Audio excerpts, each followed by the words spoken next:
And I'm Trav.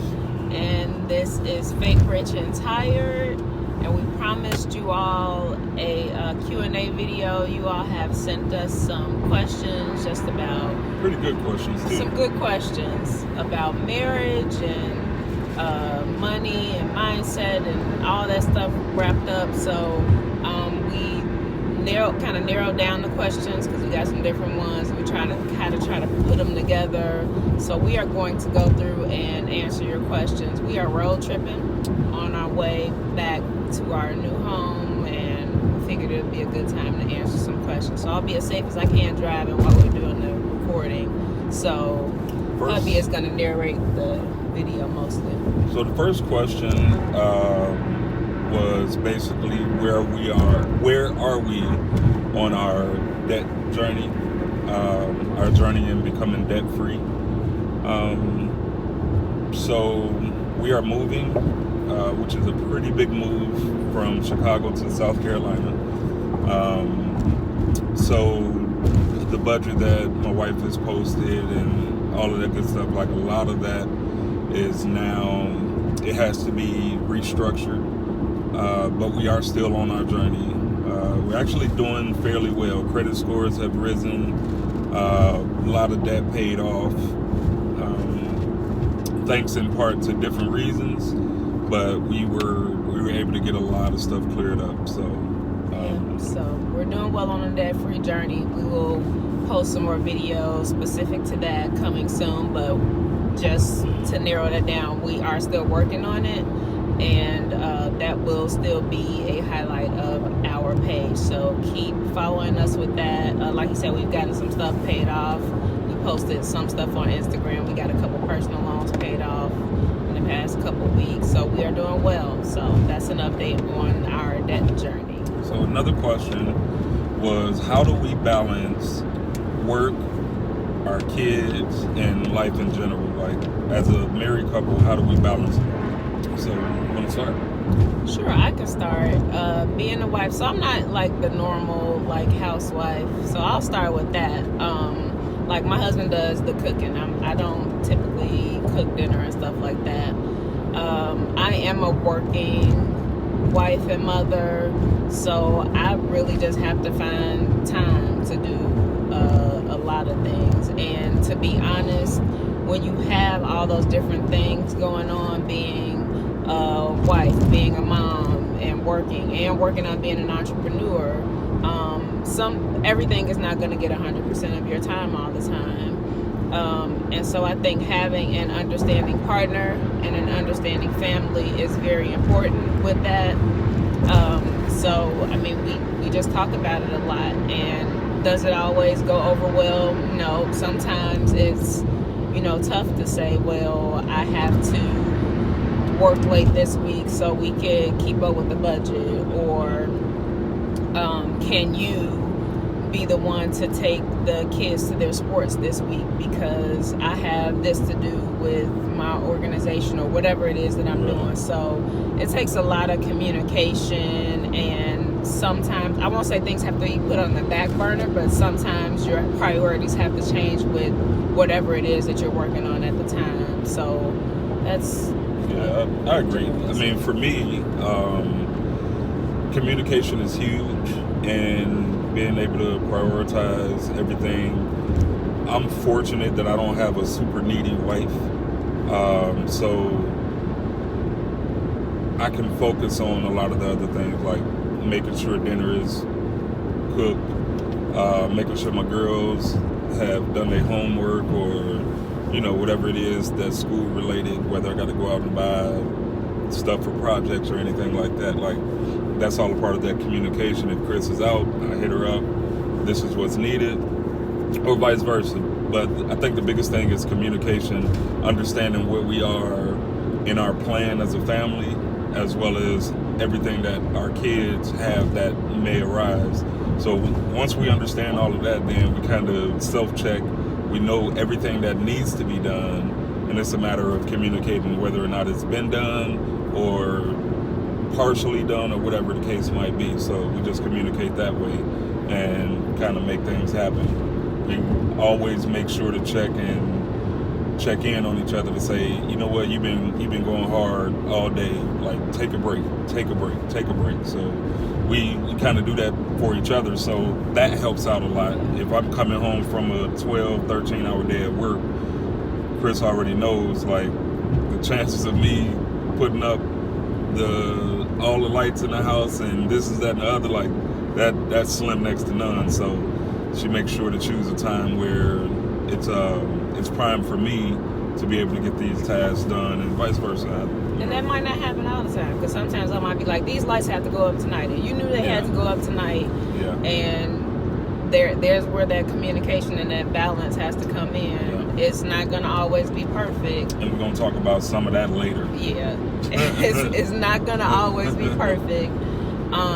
But just understand that balancing all of those things, you have to make sure that when you are looking at focusing on something and prioritizing, that you don't lose so much focus that one of those things slips so much, and then now you have to go back and fix, because I haven't paid my husband attention all week. Now he feels slighted because I haven't paid him any attention and putting my focus on so much other stuff. Now I got to go back and repair all that, and now I got to take so much focus off the other things. So I think that just comes into play with communication. If you guys are communicating regularly, these type of things should come up. So instead of waiting a whole week to say, hey, I feel neglected or slighted or anything like that, one, it's going to take for me to understand what her schedule has been like all week, to know whether or not I'm actually being neglected or is she just handling her business. Like, sometimes you have to sacrifice that in order to move ahead with the family plan. You know what I mean? So, but all of that comes out in the communication. You know what I'm saying? We talk regularly about needs or wants or what we feel like we should be doing, what the goal is, all of that good stuff. Like, are we on track for the goal to be hit and all that good stuff? How do we remain unified even when we don't agree? So, for example, that's a good question. If my teenage daughter wants to go to her friend's house for the night and spend the night, I'm okay with it, but Chris is not. How do we do that in the face of not agreeing? So, for me, I'm a very strong advocate of handling things behind closed doors. So for me, and I don't have too much of an ego to where I can't, for the sake of saying, let her be right this time without, blasting my chest or whatever. Like, I'm okay with her making that decision. If it's one of those spot-on decisions, like it has to happen right now, and I'm okay with letting that happen, and then we go talk about it later, and I give my opinion and feedback to say, I don't agree with that, and here's the reason why. And at that point, open discussion, and you kind of boil it down to a mutual agreement. Like, even if you don't really 100% buy in, you at least come out of it with a mutual agreement and respect for that agreement. So that's pretty much how I do it. I'll never chastise, I guess that's a good word, chastise Chris for something that she decided and did in front of the kids. Like, we'll always talk about it later. It'll have to be something really sketchy for me to just outright say something in front of the kids. Like, it'll have to be like super sketchy and has to be said right then and there. But if it's a decision that we can ponder on and like go back to the drawing board, then that's 9 times out of 10 how I would handle remaining unified and presenting that unified front, even when I don't agree with the situation or her decision. Yeah, I pretty much can say I agree with that. I try my best to not undermine him and the decisions that he makes with our children or just around anybody else. I try to make sure that it is presented that if he makes a decision, like I got his back. One of the biggest things that I think we've learned, one of the most important tips I would say that, and we forgot to put that question down, but that we've gotten one of the big, I'll do it at the end. But I would say one of the biggest pieces of advice that we received when we were preparing to get married is always him and I back to back against the world. So we can't let anybody else's influence or decision change the way that we are. Like it's us. Like we can't allow anyone else to have us fighting at each other. Like we gotta have each other's backs, and we have to control everything that's around us. And so if there is something that even that he's doing and it's outside of our private discussion, like he said, as long as it's not causing any immediate harm, I'll allow him to make that decision. And then when we get behind our closed doors, I'll say, well, remember when you said that we should. Yeah, behind closed doors is a hell of a different story. Like that's when your disagreements come out. That's when the claws come out. Yeah, I didn't like that you said this. You can fuss, argue, fight, whatever. Just don't do it in front of people, especially your kids or anything like that. Like y'all hash that stuff out. Like it's gonna be some stuff that make you rub your knuckles, but nonetheless, it's handled in private. And when that room door opens, y'all should be on some type of page to where, y'all should be on the same page. Again, you might not 100% agree, but it's a mutual agreement and respect for that agreement that will keep you driving forward. You know what I mean? That's the best way to handle it. And does it always come out 100% like that? Again, no, it's not all the time. Like sometimes I might cut him a look, and then he'd be like, what? And he'll know it means that I don't agree with him, or something like that. Or like I might be going through and talking about something, and like he get this look on his face, and then I'll know that he doesn't totally agree. And we might hash it out right there. We might just be like, forget it. But that's probably the best advice, I would say. Like that's the best way to handle it. We've had our best outcomes when we handle it in the way that we explained. Yeah. So remember earlier in this video, I said we'll talk about that later. This is now later. The question was, what are your pet peeves? Or what pet peeves do you have for your spouse or whatever? I don't know how to word that correctly, but that's the question. So what pet peeves I have with Chris and vice versa. So I think if I think long enough, I can find like 100. Probably more. Probably more. But I think one that sticks out, especially in relation to the topic from a few minutes ago, is her wanting certain things done on her time that don't fit my timeline.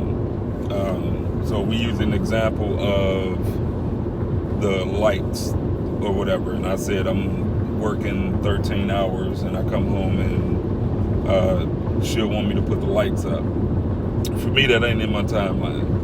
And the attitude that comes with it, whether it's snappy comebacks or not, us not being able to talk because she's in her feelings about it, like that's my pet peeve. Or I'll go put the lights up myself. Or she'll do it herself, and that's it. That's a pet peeve. Yeah, because her trying to do it herself in proof that she can do it or something. I don't know why she do it. Maybe she just want it done right then and there. But she'll do it standing in a wobbly chair or something like that. And I'm like, come on, like really? It's not all the time. I ain't saying it was all the time, but it happens. Some stuff I can do. He just doesn't want me to do because he's the man. It's So not that I'm the man. I feel like it's a risk assessment. I would rather take the risk in standing in the wobbly chair than to have her do it. That's pretty much it. Because I don't care if she takes some work from me. Have at an independent woman. No power to you. he said it now. But let me go out there and mow the lawn. Like, why are you doing that? Because the lawn needed to be mowed. But she'll mow it when it's raining. Oh my God, I've never done that. You ain't never mowed wet grass? I've never done that. Okay, it might not have been raining at the time, but you mowed wet grass. So, okay, let me think of one. I can think of one now. He always is trying to tell me how to drive. I hate that. It's needed. First of all, look, we doing a video and I'm good. But who got more tickets and accidents? Oh no. That's circumstantial. That is circumstantial. Things happen. He says I drive too fast. He drives way faster than I do. But when I'm in the driver's seat, I'm controlled. That's one of my pet peeves. He always trying to tell me, and I know how to drive. And if you take, I've been driving 20-something years. If you take a road test with both of us, like for 10 hours, ask who hit the rumble strips more. I don't like being by truck, so I'm going to hit them. If I'm passing a truck, I will rather ride over those than I hate trucks. So yeah, whatever. Me and trucks are best friends. But I ain't they don't bother me. Who have more accidents though? I don't even know the more answer tickets. to that. I don't know the answer to that. The ticket part, that's circumstantial. That's another pet peeve. He'll never remember nothing, but he remember everything. That's the way God made me. I can't help that. I do remember hitting the rumble strips though. I remember that. Whatever. What's the next question? Next question is, what is your spouse's love language? For people who don't know, I'll speak to how I learned it. There's a book called The 5 Love Languages. Highly recommended for if you're in a relationship. Definitely. A committed relationship, relationship period. Because you get to know kind of how your partner is wired, so to speak. So yeah, get the 5 love languages, read that, and that'll give you an indication of what we're talking about. So the question is, what is your spouse's love language? I believe my wife's love language is acts of service. So I think there's something else to that. I don't remember 100% what that is, but it's something else to that. But anyway, acts of service is basically me doing stuff for her. So if I see that her car needs washing, go ahead and wash it, or vacuum it out, or stuff like that without her having to ask. So those are the type of things that drives her, and in a lot of situations can create that intimate moment. So fellas, it's extremely important to know your wife's or your spouse's love language, because that might help. You know what I'm saying? Ain't nothing sexier than coming home and your bathroom cleaned up and it's sexy. Yeah. So, socks out the floor. Sexy. Actually in the laundry basket. That's as opposed sexy. to like right next to it. It is so sexy for your laundry to be in the hamper and not on the floor. Yeah, it took a while, but I got it. Until my laundry basket get full, then. Okay. What's the question? Oh, love languages. Love languages. Like you said, mine is acts of service. Also giving gifts. I'm a giving gifts. His are physical touch and quality time. Physical touch, probably I should name that twice. Physical touch and physical touch, because that's big. But huge. To understand, because it's funny, because when we first met, he was like fresh out of the military, so he was like a non-PDA, like don't touch me, no public displays of affection, like nothing. And I'm kind of a don't touch me person either, but like we were in a new relationship, so I wanted to have some physical touch, but he was just like, nah.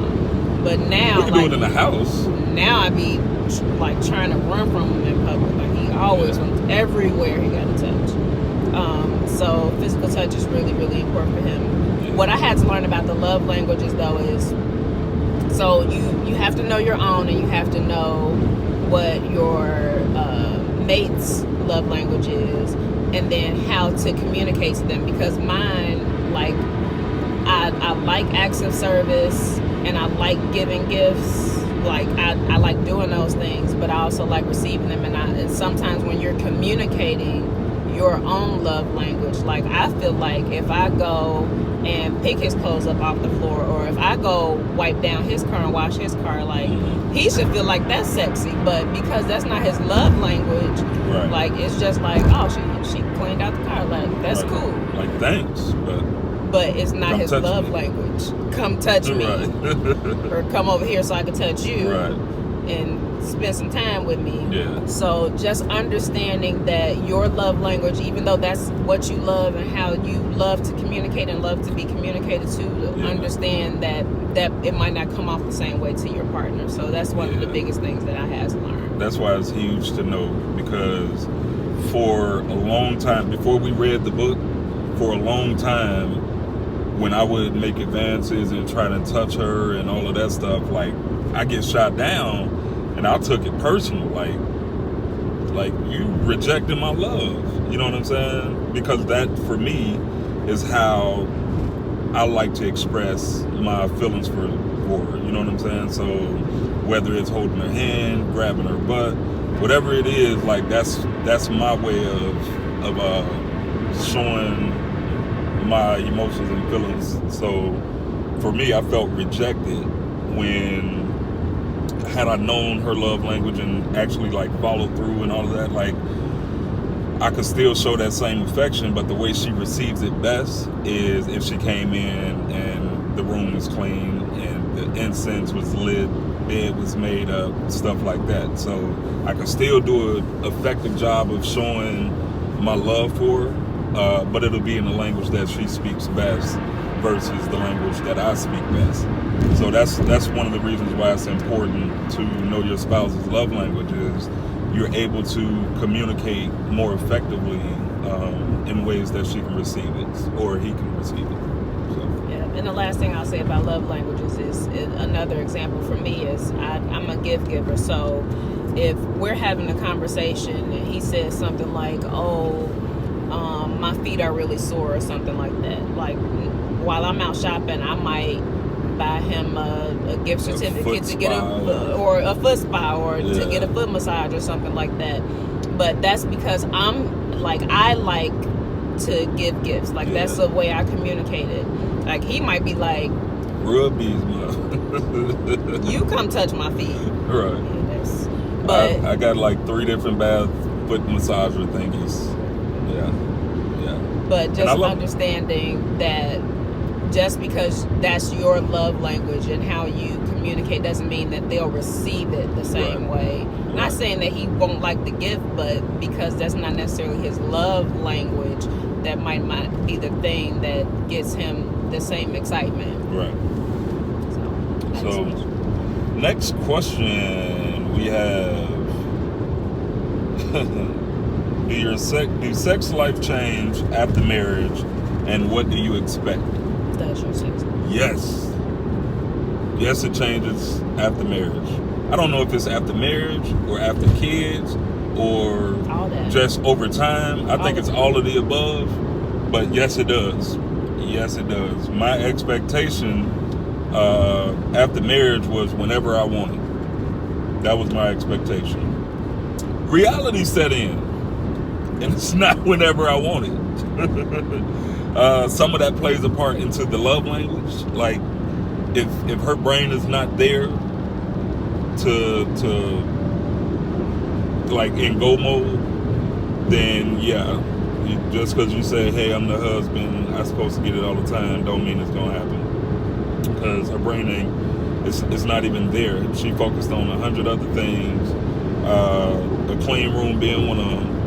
So, and I keep using that example because that was one of the real issues that we had, in which I wanted to be intimate, but hell, it was clutter. It was clutter. You know what I mean? And she expressed that to me one time when we had our heart-to-heart, that's one thing that can be done. It'll be one less thing for her to worry about, and one thing that can kind of help set the tone for the mood or whatever. And he hit on a very important point, and I think this happens with a lot of women, especially wives that are mothers, that are working, even stay-at-home moms. Our minds are going all the time, and so if I'm thinking about, okay, is the house clean? Are the dishes put away? What bills are due? What bills are due? What do I got to pay tomorrow? What time do I got to pick up the kids? If all that's going on in my head, remember, as women, we're wired a little bit differently. So our sexual gratification, it starts up here. And so if my mind is on all those other things, it's harder for me to concentrate on... Get your body in line and in tune with that sexual atmosphere. Exactly. So if I come home and the dishes are put away and dinner is already put away and I don't have to worry about that, and the bed is made, or, you know, whatever. Well, he always makes the bed, so I can't use that example. But if all that is done, those are less things that are going through my head. And so now my brain can focus a little more on the intimacy part, and that's what drives the mood and everything for, you know, as a woman. And I would venture to say I don't even know if it's male versus female, woman versus man, because I know some dudes out there who are not as pressed for sex as the average guy. It's like two of y'all. I don't know why you say y'all. No, I'm talking to them. Oh, okay. I was gonna say, give it to me. But but I know some guys that's not as pressed, and they are the thinkers who are so focused on the day-to-day life, especially some of my entrepreneurial friends. Like, that's their focus. Like, I got to get these shirts made. Right. Their focus is the grind. And I also know some women who are in go mode all the time. So I don't know if it's a woman versus man thing.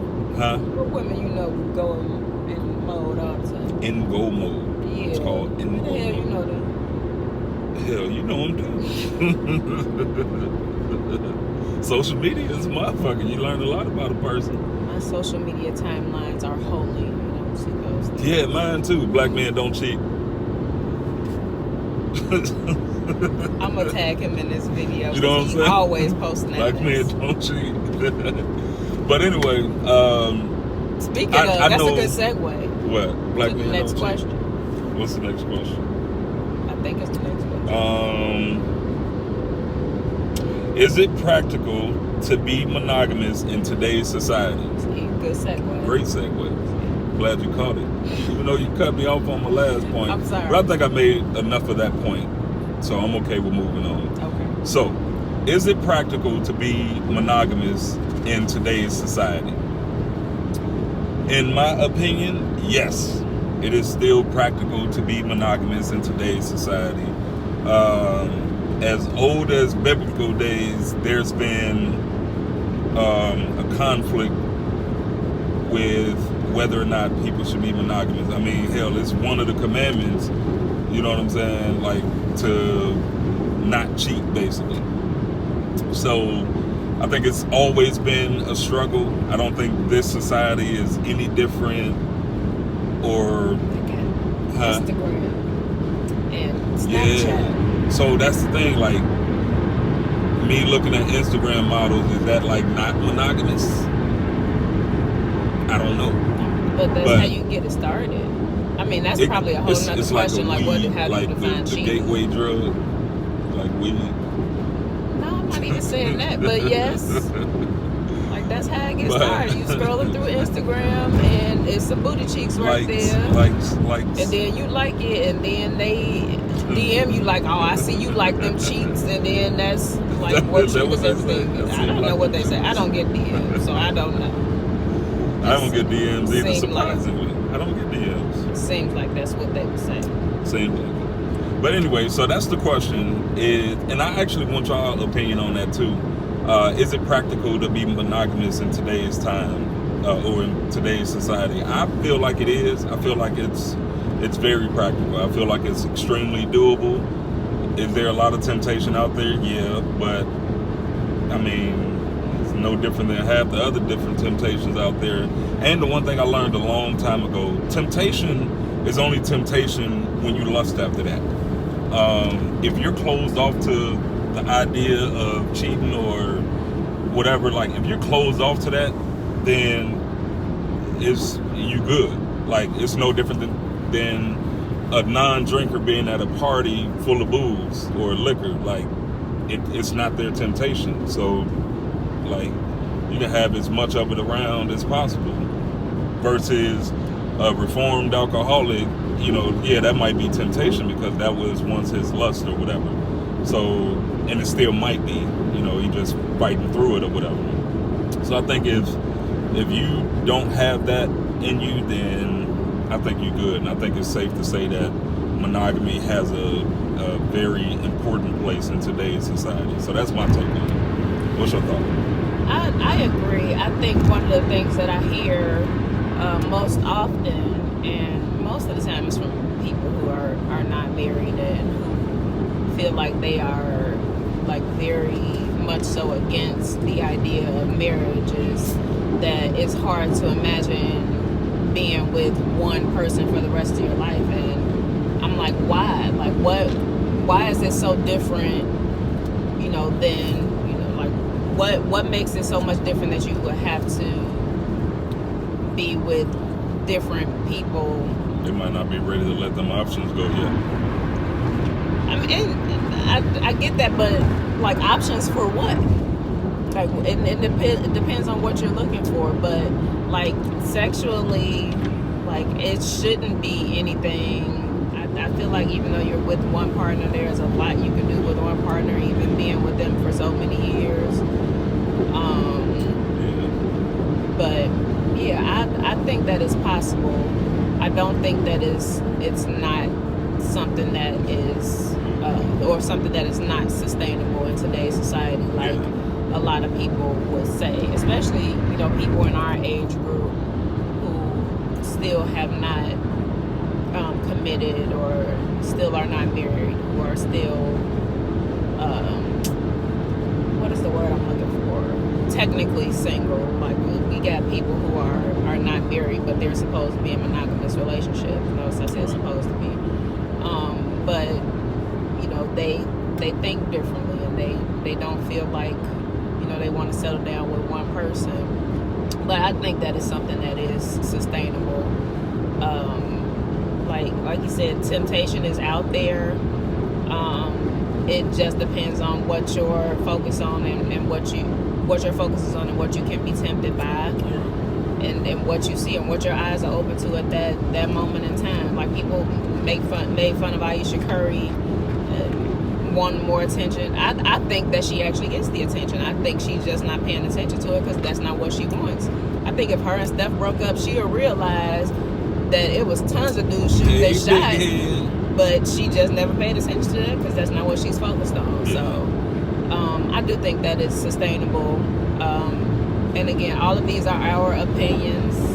And we would like to know yours. So share your opinions with us on all of these topics, but this one too. To add to that, in 17 years, the wife I have that I'm with right now, this day, is not the same wife from the very day we got together. Like, there's so much growth that happens. Like, it's damn near like being with a different person. You know what I mean? Like, so for me, it keeps it interesting. You got to go through the growing pains, but this was just touching on what she was saying as far as there's a lot you can do, especially in a long-term relationship. Like, you don't have to have that new, so to speak. So just the growth itself, you find yourself with a different person. You know what I mean? And hopefully that growth is sexy and appealing. You know what I mean? To keep you interested in all of that. But if not, figure out how to make it sexy and appealing. Make it.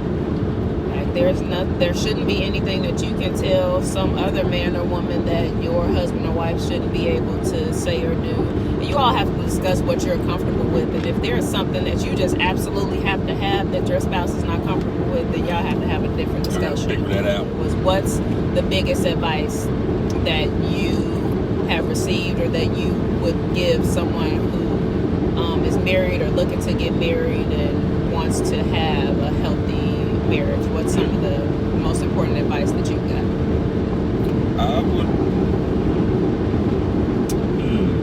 I got a lot of different advice. I think my biggest one is keep your business your business. Keep everybody out your business. Mm-hmm. The moment that you I'll just use an example. The moment that I go to my friends and say, I can't stand Trav's cooking or whatever. I'm just using that as an example. They gonna always remember that. They like whatever happens, they gonna always remember that. Even if she get to the point where she love my cooking now. Or he go to cooking classes and get better cooking. Right. All they gonna remember is, well, you couldn't stand his cooking, and the moment he burned some chicken, like they gonna be like, see, you stayed with him and he's still burning chicken. And I just use that as a very, very broad, because I don't want to touch any sensitive issues. But just like put cooking in place of something else that you can think of. Right. And I know we, got our mamas and our best friends and all that other stuff that you feel like, oh, well, I can tell them this, or I can share it. And I'm not saying don't share certain things, but try to keep your business in-house. Yeah. I think that's the best way. That's extremely huge. That's probably the best one that I would have as well. I don't think, for me, just being in a relationship for damn near 18 years, coming up on 18 years, being married as long as I have, I think that's the best advice that I've received. How many years did you forget? What? You said being married as long as I have, like you forget. Yeah, I've been married a long time. It's been a while. I'll let you get away with that one. Yeah, it's been a long time. It's been like since September of 05-ish. You know what I'm saying? We'll go with that. So here's one piece of advice that I would say I actually think the opposite of the advice that was given to me, and it's connected to a Bible verse, but I would say out of context. I don't want my opinion to be taken out of context, and that is never go to bed angry with each other. And I actually disagree with that, and here is why.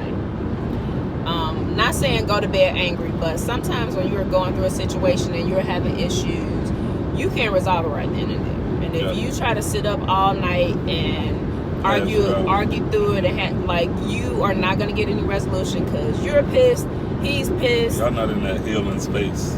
Not at all, and it'll just be toxic trying to hash it out and go through that.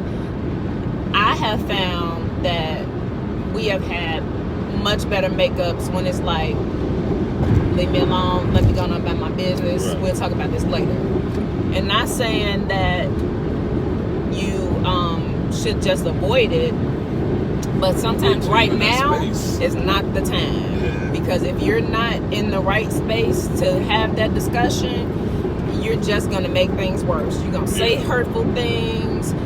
It's just not going to be good. So when people say don't go to bed angry, I think you should take that in a different context. I don't agree with that. That's one of the biggest things. Go ahead. I think also what you end up doing, if you take that approach, what you end up doing is potentially hurting yourself, or your spouse will hurt themselves. And what I mean by that is, you want to get to the point where you're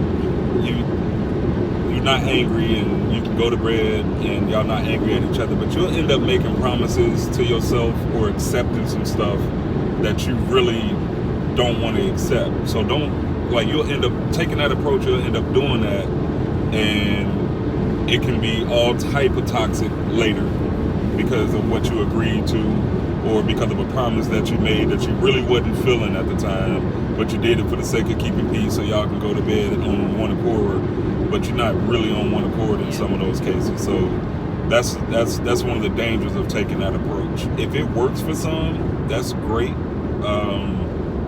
It hadn't worked for us. We've some of those same issues that we call ourselves resolving in that one night, it seemed like it was resolved, but it was never resolved, and it boiled up later. And when it boils up later, 9 times out of 10, it's a bigger issue. So I say I wouldn't take that approach. Yeah, Yeah, take your time, take your space. I think it's okay to say, you know what, this is not something that we'll be able to resolve right now. Right. Let's bring this back to the table when both of us are in our right minds and we've had our coffee or our cocktail, whatever it is that we need to get us in a better space before we have this discussion. Because right now is not the time. And it might take days. It might. It might take weeks. If it take months, something wrong. Like at some point y'all gotta find that healing space and come back to it. Like you can't leave the issue out there lingering and y'all whole relationship is in limbo because nobody's at that point yet. Like you gotta kind of encourage yourself to get to that healing space. Think about all aspects of this situation or this topic and try to navigate through it with yourself first, and then you'll be ready to navigate it with your spouse. Thanks for the questions, everybody. We got a lot of different questions, and we tried to kind of bundle them all up into the ones that we got. Yeah. And a couple came from like some podcasts we listened to. I'll recommend that. So if you all don't already listen to the Love Hour podcast with Kev on Stage and Melissa Fredericks, or Miss Kev on Stage. So Kevin Fredericks and Melissa Fredericks. Kev on Stage is a clean Christian comedian. He's hilarious. If you're not following him already. But his wife and he do a podcast. They post it on YouTube, and it's also a podcast on like iHeart, iTunes, all those things.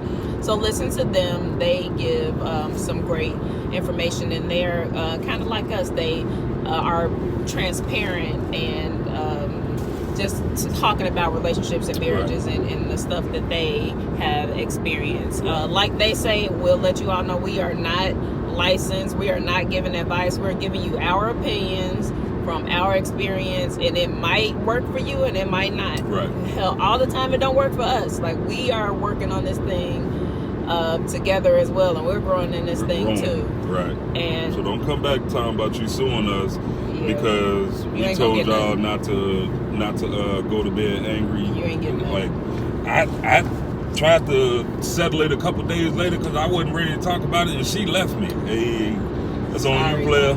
It's on you. Like it's what worked for us. You know what I'm saying? Like, so take it with a grain of salt. And let us know what works for you. Let us know what you think about some of the things that we've said. Let us know what you've seen in some relationships around you and what people have said have worked for them. What works for you? Leave us information in the comments, guys. We'd love to get you guys comments and insight on these videos. Absolutely. So please leave us information. Don't text us, don't message us. Like, we like to have the interaction so that everybody can see. Right. Unless you just want to be anonymous. I know some people sent their questions and they said, don't tell anybody I said this because I don't want my husband to know that I'm asking, what y'all pet peeves are. Like, y'all might have sent that. But, otherwise, let's communicate together. Let's be a community so we can share this information, because the problem with a lot of relationships is people think they're in it by themselves because they think they're the only ones that's going through certain stuff, and you are not. They're not. Trust me, you are not. You could probably ask us some questions and we can be like, we went through the same thing. That happened. So feel free to be open, and let's communicate about this stuff and share this stuff with one another so that we can all see that life is not what you see in the movies, and it's okay to have the issues that we have as long as we can talk about them and work our way through them. Right. I agree. That's all I got. I know this is long, guys. So we will keep you updated with more videos very soon. We'll keep you updated on the budget, on the move. It's almost done. One more month. We'll be done. Yeah. So ready for that. We will keep you guys updated, and thank you all for tuning in and being our friends and sharing all that you have with us. We appreciate all of y'all. We love y'all so much, and we will see you soon.